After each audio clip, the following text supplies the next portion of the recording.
বিসমিল্লাহির রহমানির রহিম। আসসালামু আলাইকুম। আজকের এই সংক্ষিপ্ত ভিডিও টিউটোরিয়ালে আমরা ডজি সম্পর্কে জানব। যখন কোনো ট্রেডের ওপেনিং এবং ক্লোজিং প্রাইস এক হয়ে যায় তখন যে ক্যান্ডেলস্টিক গঠিত হয় তাকে আমরা জাপানি ভাষায় ডজি ক্যান্ডেলস্টিক অথবা শুধু সংক্ষেপে ডজি বলে থাকি। আমরা এখানে কিছু ডজির ভেরিয়েশন দেখতে পাচ্ছি। যখন ট্রেডিং মার্কেটে বায়ার্স এবং সেলার্সের মধ্যে আস্থাহীনতা সৃষ্টি হয় তখনই ডজি ক্যান্ডেলস্টিক গঠিত হয় এবং মার্কেটের ভিন্ন ভিন্ন পরিস্থিতির কারণে ভিন্ন ভিন্ন রূপে আমরা ডজি ক্যান্ডেলস্টিকগুলিকে দেখতে পাই, যেমন dragon fly doji, gravestone doji, four price doji, deviant doji, doji star ইত্যাদি। সাধারণভাবে কোনো ডজি ক্যান্ডেলস্টিকের ওপেনিং প্রাইস এবং ক্লোজিং প্রাইসের মাঝামাঝি অবস্থান করলে সেই ডজিসকে আমরা ডজি স্টার বলে থাকি। এই ডজি স্টার মার্কেটে অনেক গুরুত্বপূর্ণ সিগন্যাল প্রদান করে থাকে। এককভাবে অথবা দুটি ক্যান্ডেল মিলে এই ডজি স্টার ক্যান্ডেলস্টিক গুরুত্বপূর্ণ অর্থ বহন করে, যেমন morning doji star, evening doji star ইত্যাদি। আমরা প্রথমে কয়েকটি ডজির ভেরিয়েশন নিয়ে অতি সংক্ষেপে আলোচনা করব। চিত্রে আমরা লং লেগড ডজি দেখতে পাচ্ছি। লং লেগড ডজির ক্ষেত্রে উপরের আপার শ্যাডো এবং নিচের লোয়ার শ্যাডো অনেক বড় হয় এবং ক্লোজ এবং ওপেন প্রায় কাছাকাছি হয় বা একই হয়। এক্ষেত্রে বায়ার্স এবং সেলার্স সারাদিনে শেয়ারটির উপরের এবং নিচে প্রাইসের অনেক মুভমেন্ট করে, কিন্তু শেষ পর্যন্ত সারাদিন শেষে ফলাফল হয় শূন্য। ড্রাগন ফ্লাই ডজির ক্ষেত্রে চিত্রে আমরা ড্রাগন ফ্লাই ডজি দেখতে পাচ্ছি। ওপেন, হাই এবং ক্লোজ একদম উপরে হয় এবং নিজের শ্যাডোটি অনেক বড় হয়, দেখতে অনেকটা টি এর মতো হয়। অর্থাৎ শেয়ারটিতে এক পর্যায়ে দিনের কোনো এক সময় বায়াররা কন্ট্রোল নিয়ে নেয় এবং শেয়ারটির দাম অনেক নিচে নামিয়ে দেয় এবং দিন শেষে বায়াররা পুনরায় শেয়ারটিতে সক্রিয় হয় এবং শেয়ারটি ওপেনের কাছাকাছি বা ওপেনের সমপর্যায়ে গিয়েই শেষ হয়।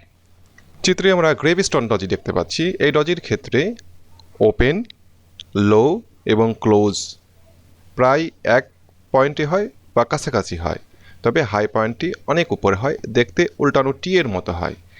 এই শেয়ারের ক্ষেত্রে বায়াররা শেয়ারটিতে ট্রেডিংয়ের কোনো এক সময় পুরোপুরি কন্ট্রোল নিয়ে নেয় এবং শেয়ারটি অনেক উপরে উঠে যায়, কিন্তু দিন শেষে সেলাররা পুনরায় সক্রিয় হয়ে শেয়ারটিকে ওপেনের কাছাকাছি বা ওপেনে ক্লোজ করে দেয়।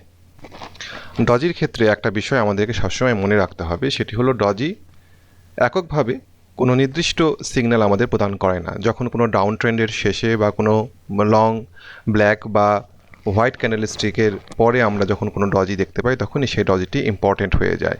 এক্ষেত্রে স্টিভ নেসন একটি কথা বলেন, সেটি হলো ছোট ছোট ক্যান্ডেলের পাশে ডজির তেমন কোনো গুরুত্ব নেই। ডজি তখনই গুরুত্ববহ হয়ে থাকে যখন ডজিটি কোনো ট্রেন্ডের শেষে বা ট্রেন্ডের একদম শেষ মাথায় বা টপে তৈরি হয় বা ট্রেন্ডের মাঝখানে তৈরি হয়, তখনই এই ডজিটি আমাদেরকে একটি গুরুত্বপূর্ণ তথ্য প্রদান করে থাকে।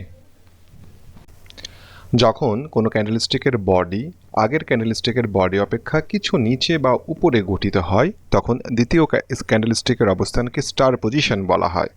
সাধারণত স্টার পজিশনে থাকা ক্যান্ডেলস্টিকের বডি ছোট সাইজের হয় এবং আগের ক্যান্ডেলস্টিকের বডি বড় সাইজের হয়, তবে এটি যে সবসময়ই হবে তা না।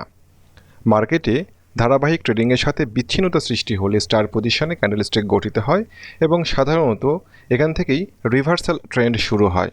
তবে সবসময় একটি কথা মনে রাখবেন, রিভার্সাল ট্রেডের ক্ষেত্রে আপনার কনফার্মেশন প্রয়োজন হবে।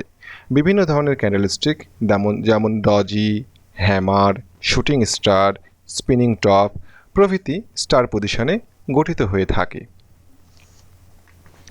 বাংলা ভাষায় হারামি শব্দের অর্থ কী তা যদি ক্যান্ডেলস্টিকের উদ্ভাবক হোম্মা জানতেন তাহলে তিনি হয়তো অন্য কোনো নাম দিতেন। যাই হোক, বাংলা ভাষায় নাম যেটাই হোক, জাপানি ভাষায় হারামি শব্দের অর্থ গর্ভবতী। যখন কোনো ক্যান্ডেলস্টিকের বডি আগের ক্যান্ডেলস্টিকের বডির রেঞ্জের মধ্যে গঠিত হয় তখন দ্বিতীয় ক্যান্ডেলস্টিকের অবস্থানকে হারামি পজিশন বলা হয়। স্বাভাবিকভাবেই হারামি পজিশনে থাকা ক্যান্ডেলস্টিকের বডি আগের ক্যান্ডেলস্টিকের বডি অপেক্ষা ছোট সাইজের হয়, তবে হারামি পজিশনে থাকা ক্যান্ডেলস্টিকের শ্যাডো দুটি আগের ক্যান্ডেলস্টিকের বডি রেঞ্জের মধ্যেই থাকতে হবে এমনটি নয়, তবে থাকলে ভালো। স্টার পজিশনের মতো হারামি পজিশন শক্তিশালী রিভার্সাল সিগন্যাল প্রদান করে না, তবে অতি নিকট ভবিষ্যতে রিভার্সাল ট্রেন্ডের আবির্ভাব ঘটবে এমন ইঙ্গিত প্রদান করে থাকে। আশা করি আপনারা ডজি এবং স্টার পজিশন এবং হারামি পজিশন সম্পর্কে একটি স্পষ্ট ধারণা পেয়েছেন। এই পর্বে আমি কোনো চার্ট দিয়ে আলোচনা করলাম না। ভবিষ্যতে পরবর্তী পর্বগুলোতে যখন আমি ক্যান্ডেল প্যাটার্নগুলো নিয়ে আলোচনা করব, তখন চার্ট সহকারে আরও বিস্তারিতভাবে আপনাদের সামনে বিষয়গুলি তুলে ধরব। ভালো থাকবেন। ধন্যবাদ।